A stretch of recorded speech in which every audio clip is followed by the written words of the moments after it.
Hi, everybody, and welcome back to Virtual Kisses. We've got Elsa and we have Tanya, and we are back to bring you your dose of good news and sunshine. So, our topic today is called I Hope You Dance, as you can see down in the ticker tape. And I'm going to actually hand it right over to Tanya to explain why we're dressed up as ballerinas and what I Hope You Dance means to her. Hi, everyone. Yes, our topic again is I Hope You Dance. Well, what does that mean to me? I do want to start off, which we love to start off again, with scripture. And like I said in our last episode, scripture is the pinnacle of where we live from. So it says in Psalm 30:11, it says, "You have turned my mourning into dancing for me. You have taken off my sackcloth and clothed me with joy." Isn't that awesome? I love how God puts it.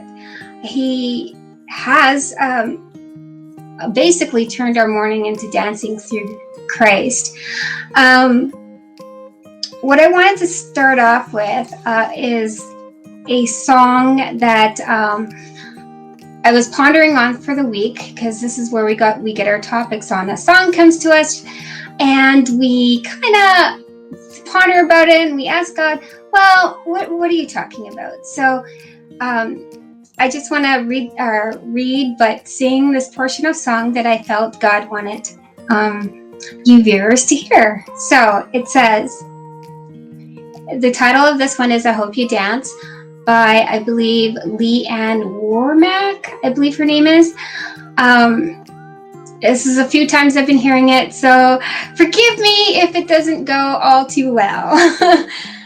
The portion that I'm going to sing is basically in the middle of the song. So it goes, "I hope you never fear those mountains in the distance. Never settle for the path that leaves resistance. Living might mean taking chances, but they're worth taking. Loving might be a mistake, but it's worth taking. Don't let some hell-bent heart leave you bitter. When you come close to selling out, reconsider. Give the heavens more than just a passing glance. And when you get the choice to sit it out or dance, I hope you dance.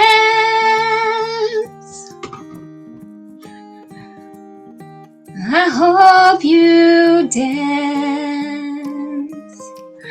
Anyways, when I was hearing this song playing over and over, I was thinking of like the many things that we go through, the trials, the facing of, it doesn't matter what it is, guys. It could be figuring something out, figuring out your life, figuring out maybe who you are, maybe figuring out the new job you're into, maybe just figuring out what is our world going through. And I felt this portion of God saying, I hope you dance, is not to see those things as hardship, but to see them as solution. There's a solution to every problem. And he's saying, I hope you don't give up. Don't give up on the things that you think are so hard. Especially, an example of that would be like when we were in school, there would be tough math questions or a tough assignment that you really didn't get a hold of them. And what did you do? Did you just, forget it? I skipped school, and some of us did skip school and quit. But some of us just didn't let those things stop us. We pushed forward through them and ended up, as what says in the ticker tape below, we danced through them. We got solutions and we worked right through them. So that's what I felt this song was about. I felt that God wanted to share that with you viewers, and not just with you viewers, but for myself in whatever it is that comes up.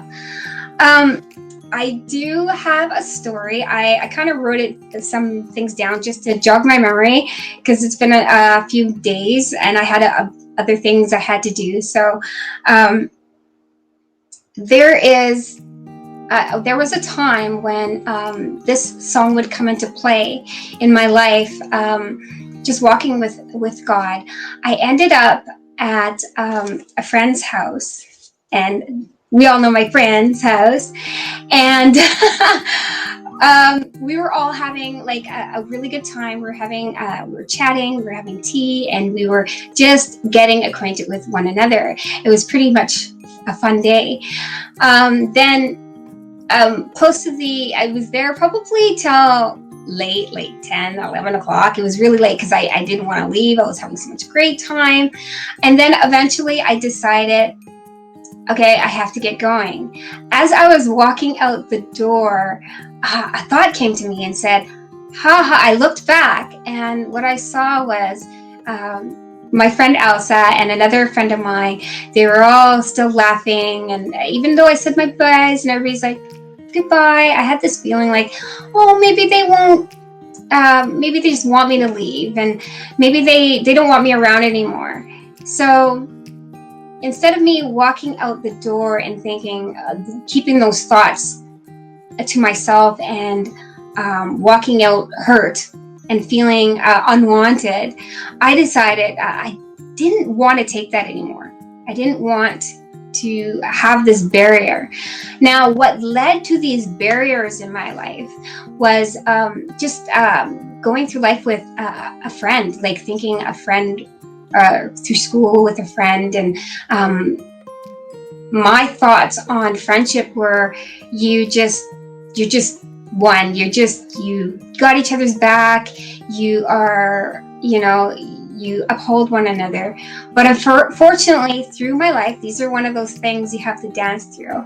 Unfortunately, in my life, that didn't happen that way. There was a bunch of like rumors started to spread and whatnot, which kind of hurt my heart. So fast forwarding into life, thinking at that situation when I was leaving the door, those things would come back to mind. Hey, maybe they're talking about you. Maybe they just don't want to be around you.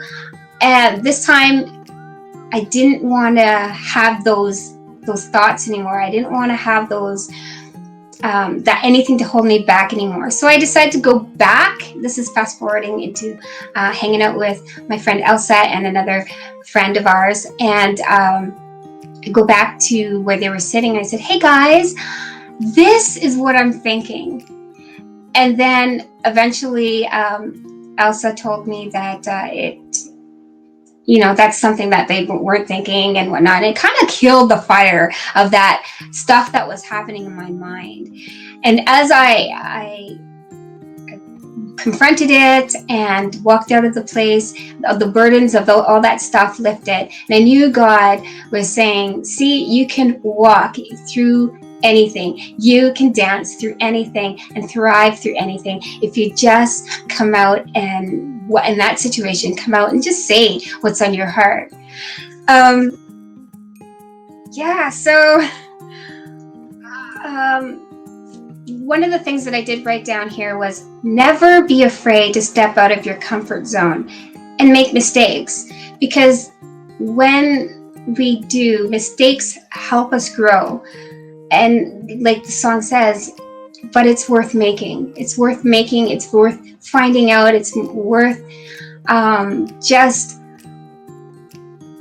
going through what you need to go through to have God show you a different way, a different lens to see situations and problems.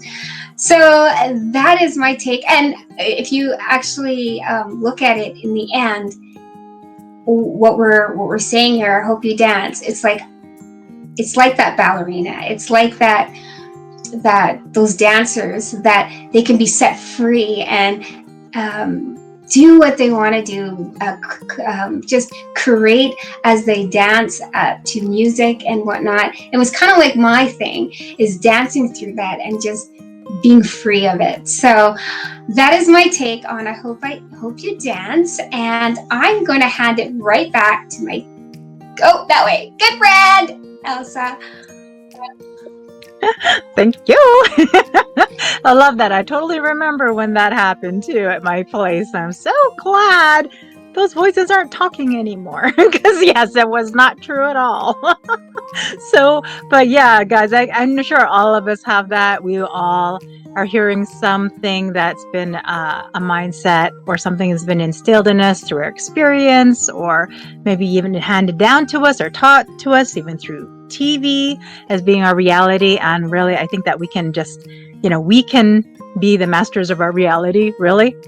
We can be the masters of our life. So when I think of ballerinas, I think of that. They've got like a mastery to them. They have a spirit of excellence on their life. They have the feet to prove it, like like the little ballet feet are like so damaged in a way, like it's gone through thick and thin. And when you think of ballerinas' feet, to me it's a sign of beauty, because it shows their hard work. It shows like everything that they are willing to put their body, their soul, their passion, and everything to this love for dance, and to perfecting a pirouette, or perfecting even like the gracefulness and the that takes so much strength, right? Like just to portray that type of grace that ballerinas have takes a matter of strength. They're not like floppy wet noodles when they're dancing. Like they have like structure. They have stance. They have discipline. They have all these factors that I think make ballet so beautiful. Of course, I've never danced ballet. I've just watched a lot of movies on it. So that's kind of where I'm getting my mindset, my perspective on it. And I do have some ballerina dancers, but I've never actually lived in those shoes. So I just like to dress up as it.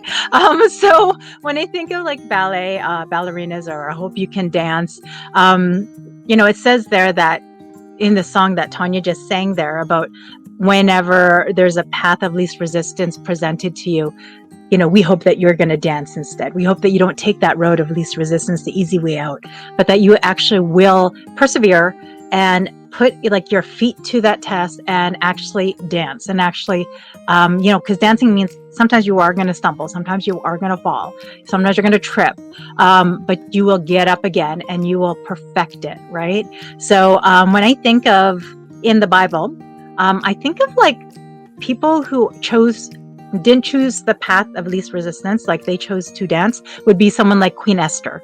So she's got her own book, guys. So in the Bible, Esther, around 5, I think it is. She's supposed to go in before the king. Now you're not supposed to go before the king unsummoned. Like he has to call for you, right? So when her people were threatened for extinction and annihilation, she represented the Jewish people, right? And she was hiding her identity under the advice of her, I believe it's her cousin, Mordecai. So she went and she obeyed, and she hid her culture. But in it, she was able to save her people. So she saved an entire nation because she chose not the path of least resistance. So she wanted to, like whenever Mordecai said, how do you know that you weren't born for such a time as this? Like God has given you this place of influence. God has put you now the queen beside the king to make these decisions. And yes, he sealed it with his decrees, but she does have a place of influence being his queen. What if God did not give you this time for this reason, was to save an entire race? And she was kind of like, you can't ask that of me because they'll kill me. You know what I mean? So she was afraid, right? And instead, even though that was the easy way out, it's just to say, no, not my problem. Like she could have totally done that, right? Because it wasn't really her problem now. Like she was now elevated and placed in another situation. She was kind of far removed from it. Nobody really knew, right? So for her to choose to dance, her to choose to take that pain on her feet and, put her feet to that test, to this hard tested road, of she didn't go alone. She actually said to Mordecai, okay, go and gather, all the women, all the people, get them to fast and to pray. And it was like 3 days. Meanwhile, she was going to do the same. She was going to fast and she was going to pray, and she was not going to go in without the blessing of the Lord, right? So she finally goes in on day 3, And the king extends his scepter because she found favor in his sight, and she petitions the king, for a banquet. And during these banquets is where, Haman gets exposed for trying to, kill off her people. She was able to create a new edict, which the people were able to rise up and defend themselves and actually, keep their land and protect their families and live on. And we've got a race today because of that, of the Jewish culture still existing, because Esther chose to dance. She didn't choose to hide and run away. She actually danced. So, through the Bible, it talks about all these risk takers. Even like Peter, he could have sat in the boat whenever Jesus came walking on the water and all the people thought it was a ghost. All the disciples were freaking out, when they realized it was Jesus. Peter, he was like, man, this is where I can dance. So he's just like, Jesus, call me out onto the water. And if you call me out in the water, I know I can walk on it, right? So Jesus is like, come. And he starts walking on the water. He's dancing, right? Until he takes his eyes off of Jesus. He starts listening to the sound of the storm and the winds and everything, the water beneath his feet, the mindset of, you cannot do this. This is impossible. Stop. You're going to sink. You're going to die. Well, all those kind of, hindering voices that will come in and slap against you like the storm and like the water and like the waves. That's when he started to sink. And then what he did was he just said, Jesus, help me. And Jesus, grabbed him, pulled him back up. It was easy as that. But he's the only disciple who walked on water. And I think it's because he chose to dance. So for myself, since Tanya shared a story, I'm going to share a story from my life as well. And it's an area where, Tanya actually was saying that over me. I hope you're going to choose to dance, because this was a very, very vulnerable area for me. So I'm a widow, if you guys don't know, and I've been widowed now about 5 years. But I was with I've been with him since I was 19 years old. So right out of teens, we were together for 22 years before my husband passed away from cancer. And so I just was not ready. I was not ready to date. I wasn't ready to find another person, anything like that. But I do have 2 children. I have 2 teenagers, and they were, growing up without a father. They knew Father God, and he's been a great father and a great example. But, I'm still young. I still have a life to live. Maybe there's room for somebody else. So Tanya was the one, whenever I finally was like, I wonder if I should start trying to consider, because I was so afraid of men. I would only talk to men that my husband knew. And that's literally it. I wouldn't talk to any other guys. And only if they ever knew my husband was I was safe with talking with them. So now Tanya was like, well, maybe you should go on the internet and just kind of face that fear, right? And find out that not all men are jerks and not all men are liars or whatever. All this fear, all these, voices I had speaking to me about what men were like, if I didn't know them, I mean. So she was like, maybe you should go on the internet and try this. And I was like, well, maybe, I don't know. And by then she'd taken my phone, downloaded Bumble. I'm on. So we did yeah, you didn't like that very much. Exactly. You're like, what'd you do? So yeah, 1 month. I was like, okay, I will do 1 month of internet dating, and that is it. And I remember, I was like, swipe left, swipe left, swipe. Yeah, swipe left, I think is no. So swipe left, swipe left. I was just doing this the whole time. And that was my plan. I was taking the road of least resistance, guys. I was like, I will just swipe left, which is a no, on every single person, and for a whole month. I'm not going to challenge this, but at least I did internet dating. So I was like, boop, boop, boop, boop. And then somebody had super swiped me. And so when they super swiped me, it opens up, right? And so when it opened up, I was like, oh no, I want to go back to my profile. And I accidentally swiped right. So when I swiped right, I was like, oh no, I swiped right on somebody. But my daughter, Tanya, they both said to me, this is not a mistake. This is probably a God setup for you, because he knows you're just going to go like this the entire month, and you're not going to challenge yourself. You're not going to learn. You're not actually facing that fear at all. You're just going around it, So I was like, okay, well, so I did. I went out for coffee with the guy. I actually got to know the guy and everything. He didn't end up being the one for me. He's a great guy and everything. And he's for somebody else for sure. We weren't a match. but he was a great person, and he wasn't like anybody that was like what I thought of men, where they're all liars and cheaters and whatever. He wasn't like that. So he was honest, and he was a good person, and just not my match. But it helped me in my fear area of men to, like, because I chose to dance, because I chose to take that dance. I think I grew in that area. I challenged prejudice that I had, a stereotype. It's a really bad stereotype that I had about men, that I needed to have dealt with, because I was raising a son. I was raising my teenage son, and I was seeing that that's just not a good influence on him, for him to grow up thinking that men are bad or whatever. So, toss off the feminist nature and all that kind of stuff, and bring in the one man reality. So yeah, so kind of, I would say, brought me more understanding, compassion, belief into the opposite sex. And now I'm not as fearful talking to guys. I mean, I'm not dating, I'm not on internet, I'm not doing any of that stuff, but I am more open, and I'm not afraid now. So that's thanks to Tanya encouraged me to dance. So that's my personal story. I know each one of you guys probably have a story as well, where maybe somebody's come alongside and given you a little push or a nudge to break those mindsets and those bad thoughts, or things that have corralled you for years, where they're not based on truth. They're based on a illusion. It's just an illusion. And it's not what, I guess, like, God had for your life. So you are living in a corral, like a fenced in place, that with like a movie screen pretending to be your life, and it's not even the truth, right? So I really pray that you guys are going to take that risk as well, not take the road of least resistance, but that you're going to dance, and you're going to dance upon the enemy's head. You're going to dance upon the lies, and build up those strong feet, and build up your strong frame by developing your character as well with the Lord. So yeah, that's what I want to say about Hope You Can Dance, and why we're dressed up like ballerinas today. And I'm going to hand it off to Tanya to close. That was so good, Elsa. We would be doing a little bit more bantering back and forth. Do you remember any other time when we had to dance on a situation, Elsa?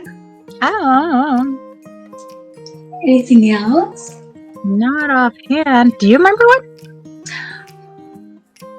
I think what comes to mind is when we're well, for myself, when praying for somebody, we were at like a school. Then we were actually live praying for the the public. Yeah. And I remember we were supposed to work with each other, and not just we were working with each other, but not just with each other, but with other students. And I remember we were praying for a girl's back, I believe, or something like that. And I remember telling, no, don't, that's not how you do it. And not really understanding that God can use anybody and anybody's mind and how they wanted to pray. I remember that, and kind of, was not really, I don't know, not understanding that much. And I remember talking to you about it, and you said, yeah, well, I realized, because me and you were alumni students, right? We were returning, right. We were part-time the first year, and then we decided, let's go full-time the next year. What we came as alumni, because we'd already done half of the course beforehand. And because of that, we were kind of, I guess, looked at a little bit more like a mentor. Yes. So yeah, so when they paired us up, they were pairing, I was a mentor with a brand new student, and Tanya would be a mentor to brand new students. I think you had two with you. And so they were probably looking to watch you dance. Like, how dance instructors, they do the dance, and then they show the person how to do the dance, right? Right. And yeah, and so that's where I was like, I think you were supposed to model it. And so as you did it, they'd actually be learning because you're doing it and they're watching, right? So it was more of that, but you took it as more like how we teach our children. Yes. Totally different. Like, do this and do that. We're like, no, you have to do this, do that, but never really thinking that God, like you said, to model it and let God work within the person on how they would carry it out. So after learning that, just from not just from you, but actually getting a download from God saying, yeah, you just need to let me and them just walk it out like that. So I remember going in and apologizing, and things worked out really well. Just talking to the person and telling them, you're doing great. I may have misunderstood things, and the fact that I had to say I misunderstood things, because not everybody is going to say, oh, I know it all, right? Yeah. That was one of the parts in you that those things can stop you from becoming free from them, from becoming free from just saying I was wrong, that part. So that was my dancing moment, and alongside with you helping me realize that God can use anything in anybody's life as long as we model and be the person that God shows us to be. So yeah. That's a total example of taking the risk and going to dance and stumbling and falling, but picking yourself back up, learning from it. And so I remember when you did that, and I was just like, man, that's so humble. That's a difficult thing to do, right? To go up to people and I was wrong. Can you forgive me? I'm so sorry. Right. And so when I watched Tanya do that, I was like, whoa, she just grew leaps and bounds there, so she was leaping and bounding and pirouetting all over the place, but with that action. So sometimes even the result may not be what we think it is. But meanwhile, I think that God's looking and he's like, wow, look at my girl dance. Look at her go. Right. And you're developing and you're learning and you're growing and developing skills that's going to help us in the future too. Right. So even for you, that has totally helped you now. Right. Learning all that, and even for your children too. It's having grace and humility. So never wasted. I don't know if I have of any other ones. I'm trying to think of them. Biggest one was the dating one, of course. That was my biggest one. Yeah. I don't know. Other than that, I can't recall one.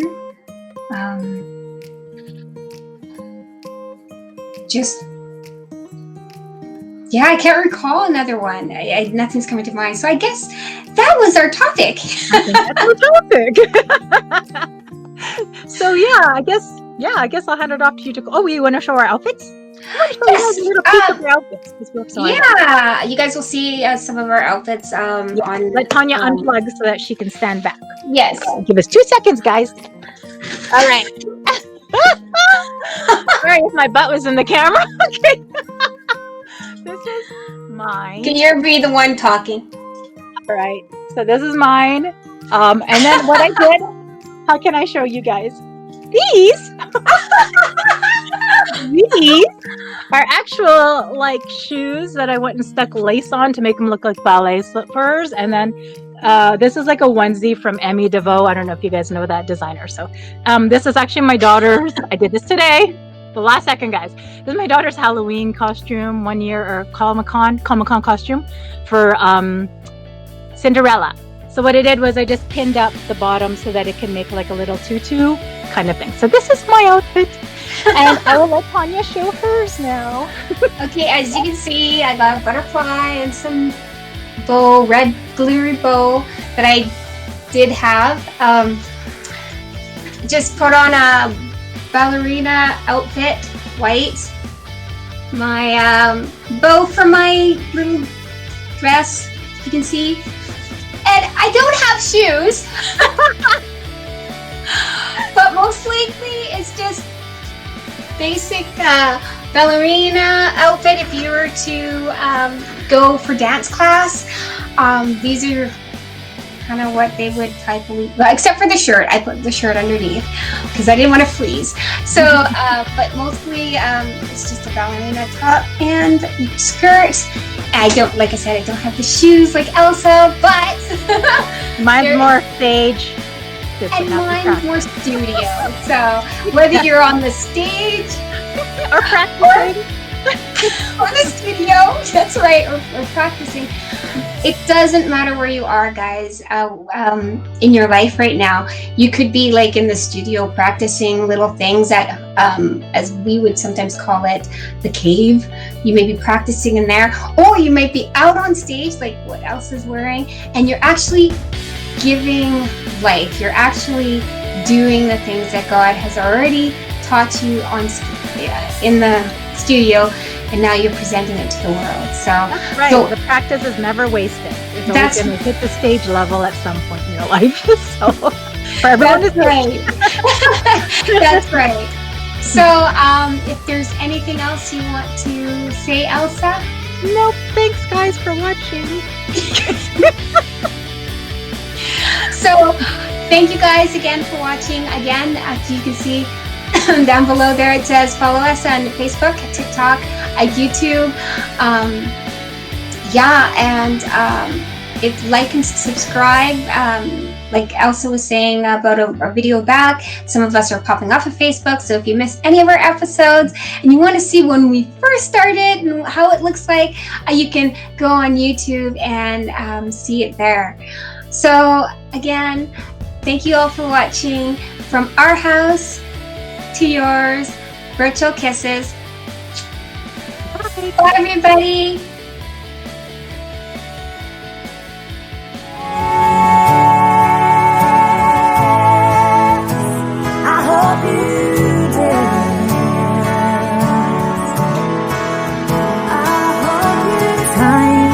Is a weaving constant motion.